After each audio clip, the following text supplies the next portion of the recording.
Hello, Mark. My name is Sylvia Luo Zhen. My student number is 28, and I'm junior at NCUE. Now I'm going to read the transcript of the speech. Margaret Heffernan, The Dangers of Willful Blindness. In the northwest corner of the United States, right up near the Canadian border, there's a little town called Libby, Montana, and it's surrounded by pine trees and lakes and just amazing wildlife and these enormous trees that screen up into the sky. And in there is a little town called Libby, which I visited, which feels kind of lonely, a little isolated. And in Libby, Montana, there's a rather unusual woman named Gala Benefield. She always felt a little bit of an outsider, although she's been there almost all her life. A woman of Russian extraction. She told me when she went to school, she was the only girl who ever chose to do mechanical drawing.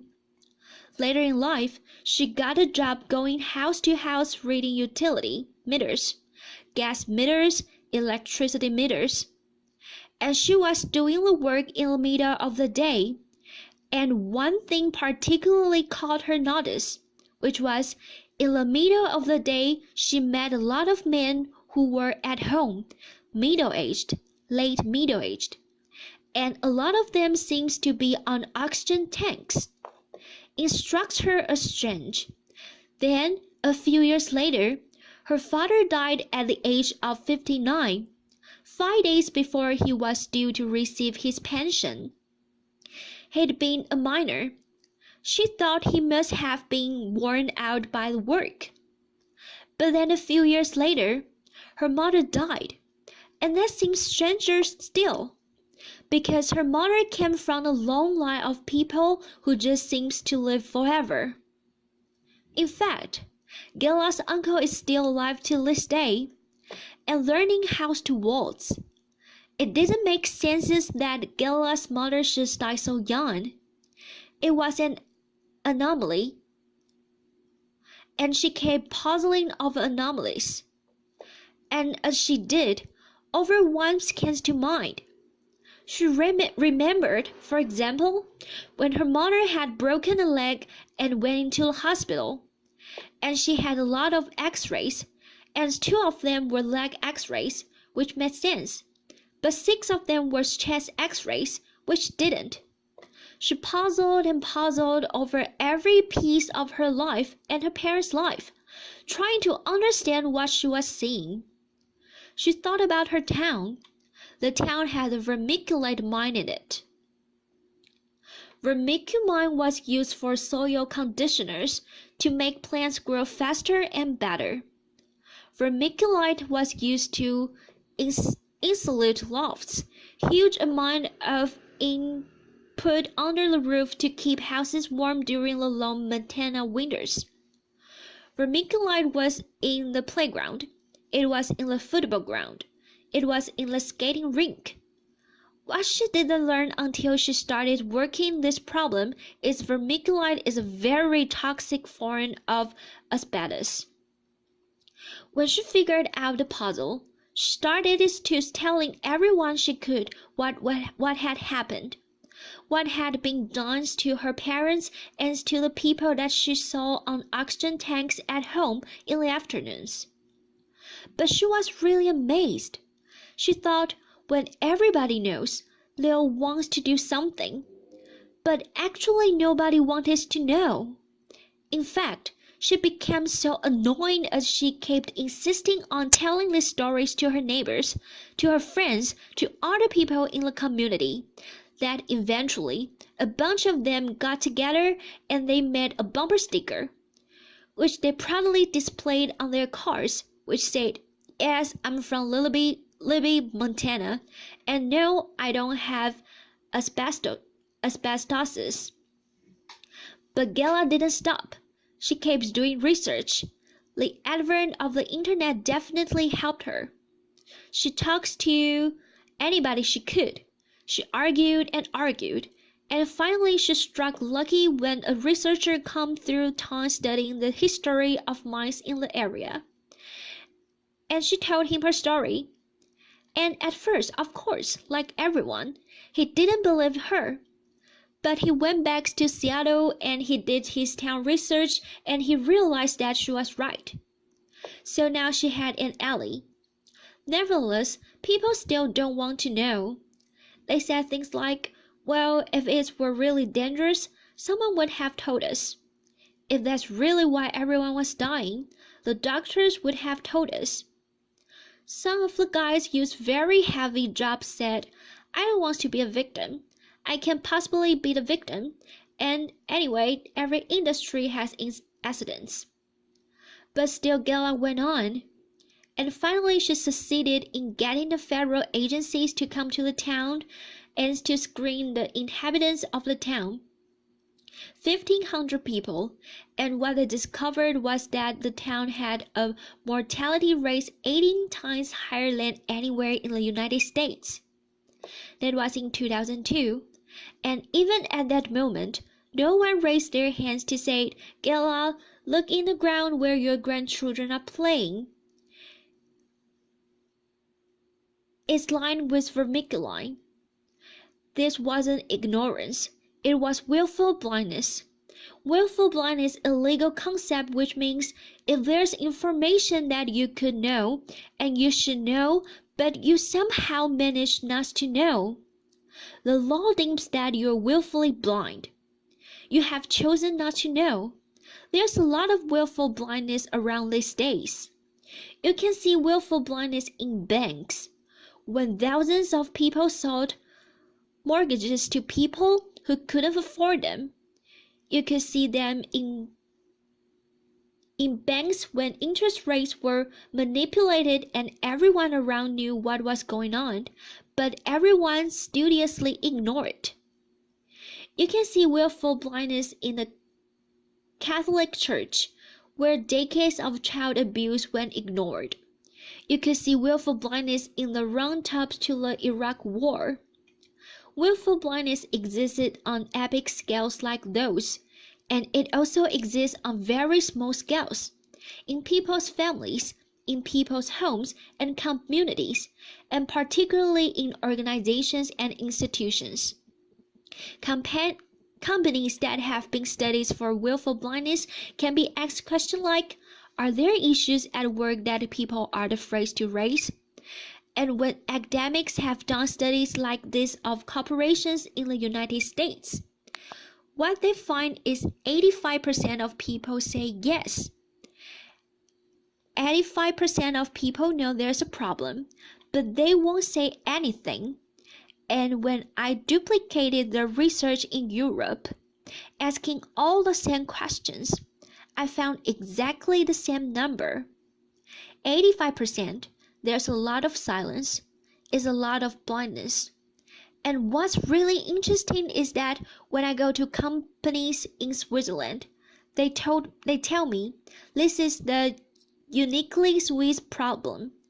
And when I go to Germany, they say, oh yes, this is the German disease. And when I go to companies in England, they say, oh yeah, the British are really bad at this. And the truth is, this is a human problem. We are all under certain circumstances willfully blind. But the research shows is that some people are blind out of fear. They are afraid of retaliation. And some people are blind because they think, well, seeing anything is just futile. Nothing's ever going to change. If we make a protest, if we protest against the Iraq War, nothing changes, so why bother? Better not see this stuff at all.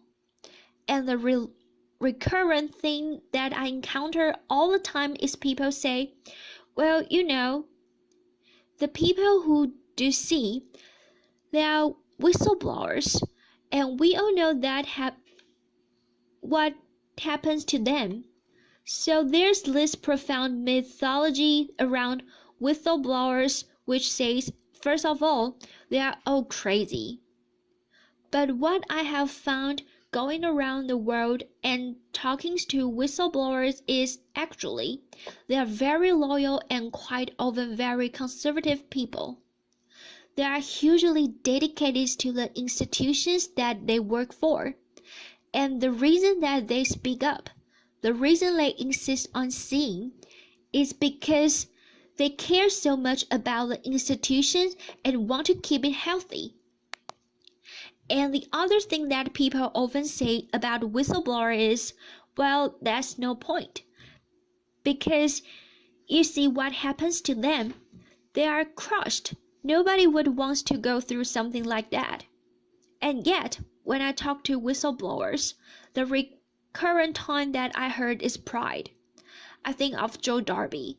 We all remember the photograph of Abu Ghraib, which so shocked the world and showed the kind of war that was being fought in Iraq.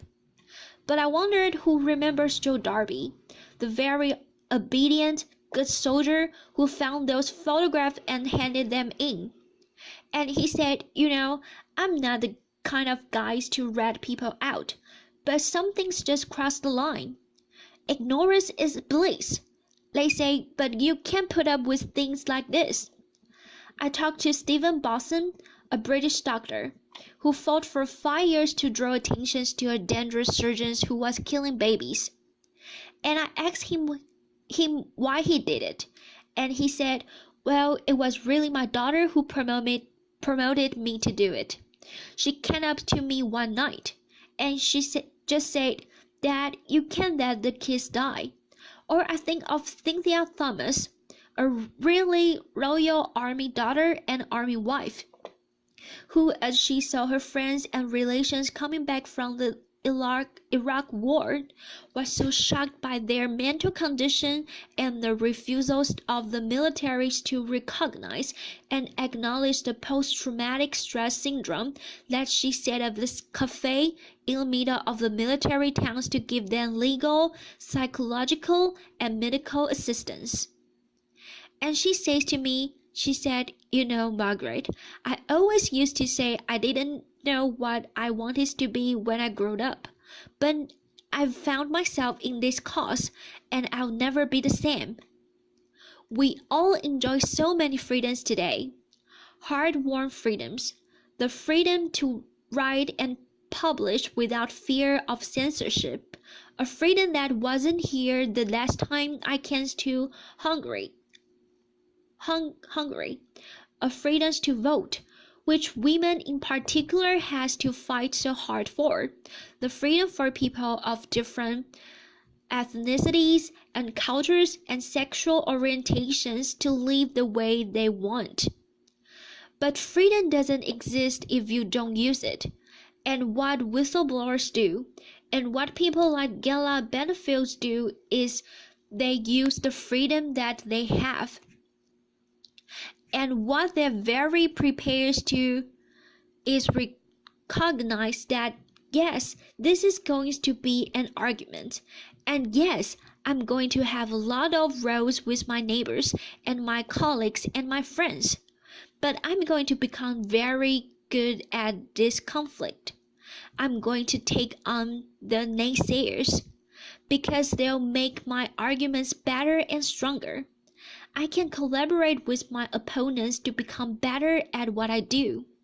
These are people of immense persistence, incredible patience, and an absolute determination not to be blind and not to be silent.